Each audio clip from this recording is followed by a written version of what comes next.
වැස්ස උන්නේ නැද්ද?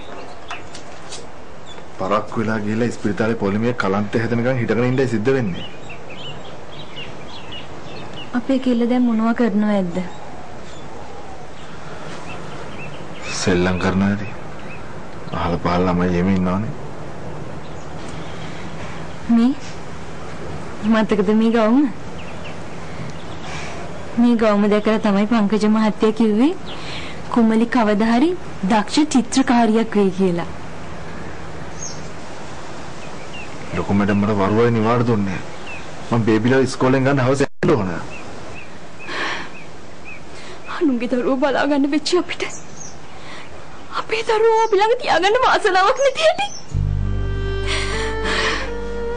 අපි හරි හැටි ඉගෙන ගත්තේ නැති එකේ විපාක තමයි මේ.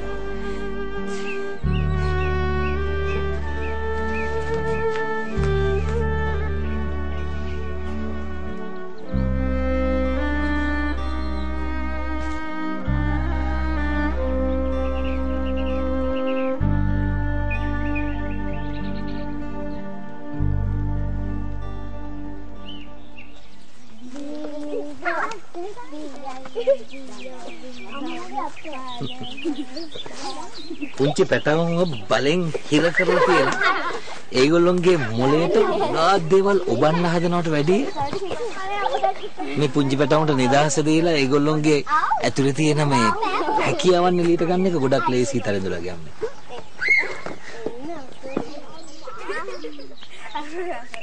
ඒක දන්නේ අප්පා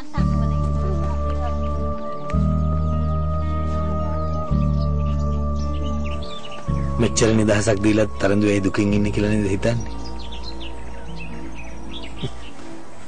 තරඳුලගේ අම්මේ තරඳුව හිතින් හිර කරලා තියෙන්නේ. නෑ. එහෙම දෙයක් නෑ. එයා උදේට කන්න කැමති කෑම හදලා දුන්නා. එයා කැමති ඇඳුම ඇඳුවා. ඊට වඩා මොනවද? ඒ උනාට එයා කැමතිම කෙනා එයාගෙන් ඈත් කරන්නේ. මං කිව්වේ එයාගේ හොඳම යාළුවා කුමලි. කුමලිගේ අම්මගේ තාත්තගේ කැමැත්ත ඇතුව තමයි යව ගම එකරගෙන ගියේ. ඒ වුණාට මේ මට හිතෙනවා තරඳුලගේ අම්මට පුළුවන් ඒගොල්ලන්ට කතා කරලා ඒගොල්ලන්ගේ කැමැත්ත වෙනස් කරන්න. තරිඳු ඒ ළමයාව ආශ්‍රය කරන එක අපිට ලොකු ලැජ්ජාවක් මිස්ටර් පංකජ. ළමයි දැනගන්න ඕනේ දෙමව්පියන්ගේ සමාජ තත්ත්වයට ගැලපෙන්න හැදෙන්න.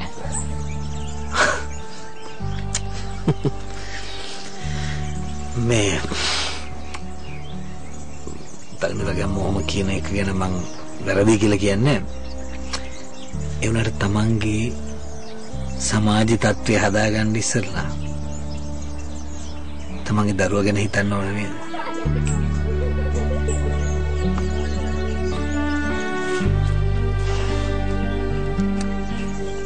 තරිඳු මෙහෙම හරි අකුරක් දෙකක් ලිව්වේ එයාගේ යාළුවා හින්දා.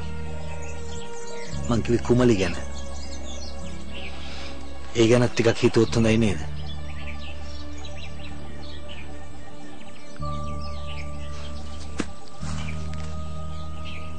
අපි කුමලිව දෙදුණු ගෙදරින් අස් කරලා නැහැ.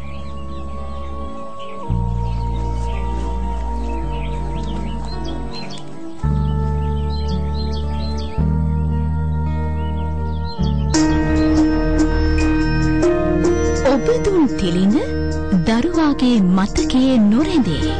ඔබේ ආදරය උණුසුම ඔවුන්ගේ හද තුල සදා රැඳේ.